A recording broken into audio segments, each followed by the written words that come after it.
प्यारे बच्चों, पिछली 2 क्लास में हमने डिस्कस किया था प्रकाश क्या होता है, प्रकाश के गुण क्या हैं, परावर्तन क्या होता है, प्रकाशिक माध्यम क्या होते हैं, दीप्त और अदीप्त वस्तुएं क्या होती हैं। इन सब चीजों के बारे में हमने पिछली वीडियो में डिस्कस कर लिया था।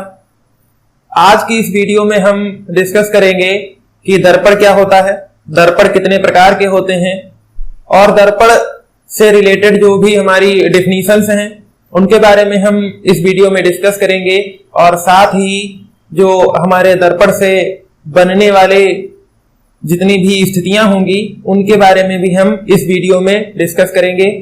तो जिस किसी ने भी हमारी पिछली वीडियो नहीं देखी है तो वो जा करके नीचे डिस्क्रिप्शन में लिंक दी गई है, वहां से हमारी पिछली वीडियो देख ले ताकि ये वीडियो आपको अच्छे से समझ में आए। तो बिना कोई समय बर्बाद किए हम वीडियो की शुरुआत करते हैं। आइए देखते हैं। सबसे पहले हम बात करेंगे दर्पण की। बच्चों, दर्पण होता क्या है?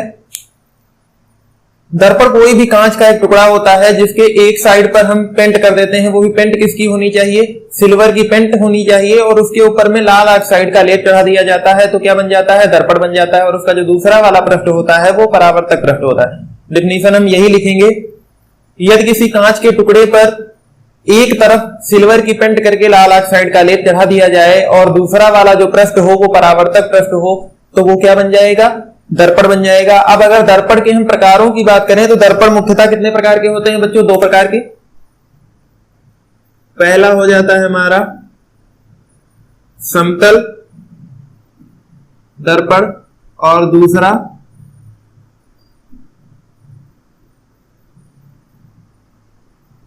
गोलीय दर्पण। देखिए बच्चों, 2 प्रकार के हमारे दर्पण होते हैं। पहला हमारा हो गया समतल दर्पण और दूसरा हो गया गोलीय दर्पण। अब जैसा कि नाम से ही पता चलता है कि समतल का मतलब क्या होता है कि सम और तल, मतलब जो उसका तल हो वो क्या हो? सम हो, यानी कि बराबर एक जैसा। तो वो क्या होता है? समतल दर्पण। जो घरों में हमारा जो शीशे होते हैं, जो दर्पण होता है वो क्या होता है? समतल दर्पण का एक बहुत ही अच्छा उदाहरण है।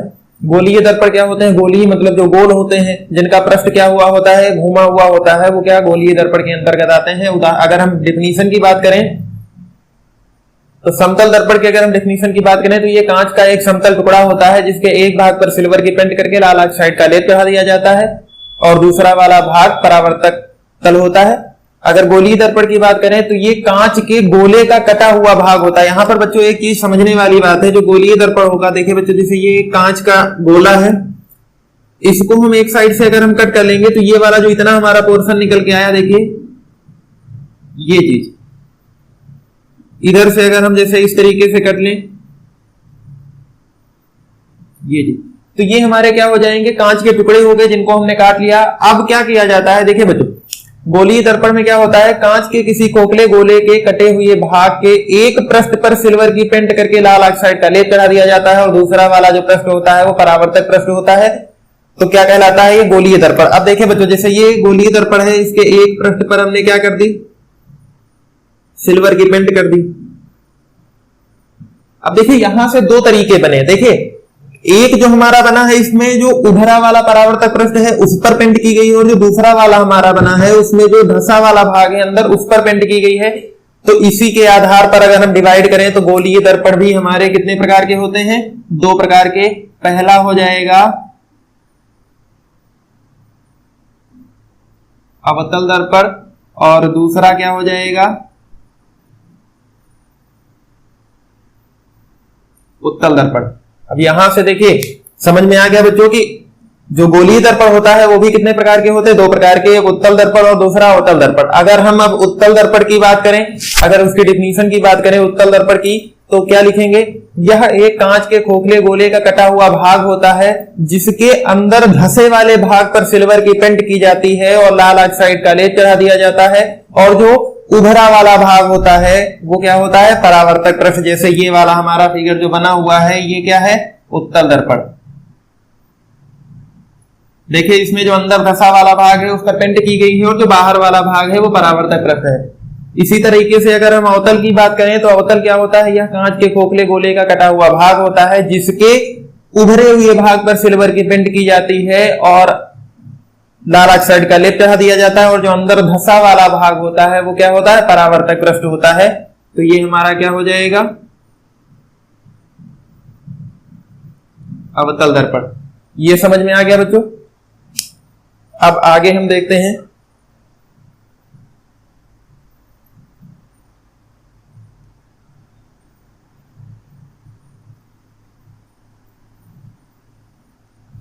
अब हम देखेंगे दर्पण से संबंधित कुछ परिभाषाएं हैं।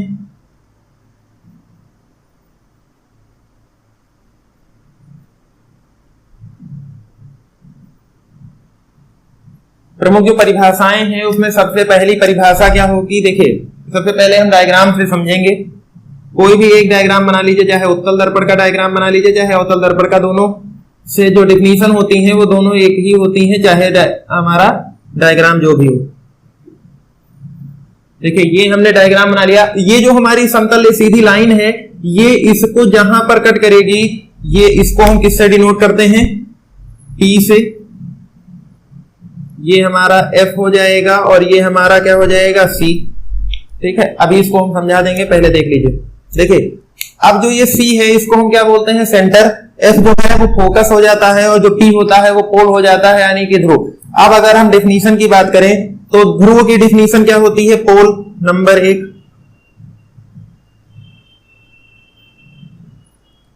तो ध्रुव की अगर डेफिनेशन की बात करें, दर्पण का मुख्य अक्ष दर्पण को जिस बिंदु पर प्रतिच्छेदित करता है वो बिंदु क्या कहलाता है, दर्पण का ध्रुव। यही हम परिभाषा लिखेंगे, क्या लिखेंगे, दर्पण का मुख्य अक्ष दर्पण को जिस बिंदु पर प्रतिच्छेदित करता है उसको क्या कहते हैं, दर्पण का ध्रुव बोलते हैं। इसे P से लिखते हैं क्योंकि इंग्लिश में इसको पोल बोलते हैं। दूसरी अगर हम डेफिनेशन की बात करें,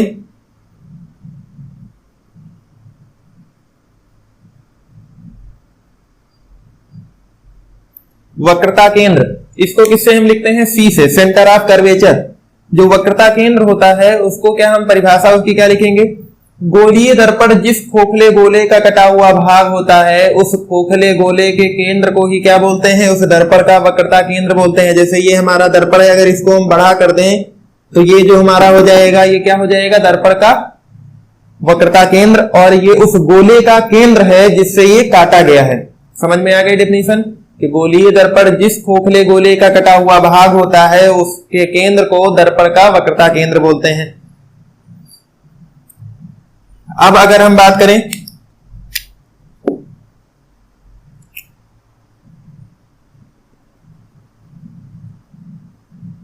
फोकस की, तो फोकस क्या होता है, दर्पण के ध्रुव तथा वक्रता केंद्र के मध्य बिंदु को क्या बोलते हैं, दर्पण का फोकस। दर्पण के ध्रुव तथा वक्रता केंद्र के मध्य बिंदु को दर्पण का फोकस बोलते हैं, इसे F से डिनोट करते हैं। अगली जो हमारी डेफिनेशन आएगी,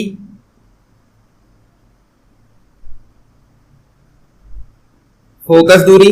तो दर्पण के ध्रुव से फोकस के बीच की जो दूरी होती है उसे क्या बोलते हैं, फोकस दूरी। अगर हम इसको लिखेंगे तो स्मॉल f से इसको हम डिनोट करते हैं।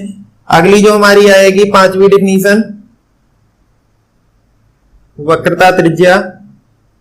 देखिए बच्चों, वक्रता त्रिज्या की दो डेफिनेशन होती हैं, कोई भी हम एक लिख सकते हैं। अगर हम बात करें पहली डेफिनेशन की, तो दर्पण के ध्रुव तथा वक्रता केंद्र के बीच की दूरी को दर्पण की वक्रता त्रिज्या बोलते हैं, इसे हम R से लिखते हैं। दूसरी डेफिनेशन की अगर बात करें तो गोलीय दर्पण जिस खोखले गोले का कटा हुआ भाग होता है उस गोले की त्रिज्या जो होती है उसी को क्या बोलते हैं, दर्पण की वक्रता त्रिज्या बोलते हैं। समझ में आ गया बच्चों। तो ये इतनी डेफिनेशन हमको याद कर लेनी है जो कि हमारे दर्पण से रिलेटेड है। आगे हम बात करेंगे, एक परिभाषा और आती है इसमें,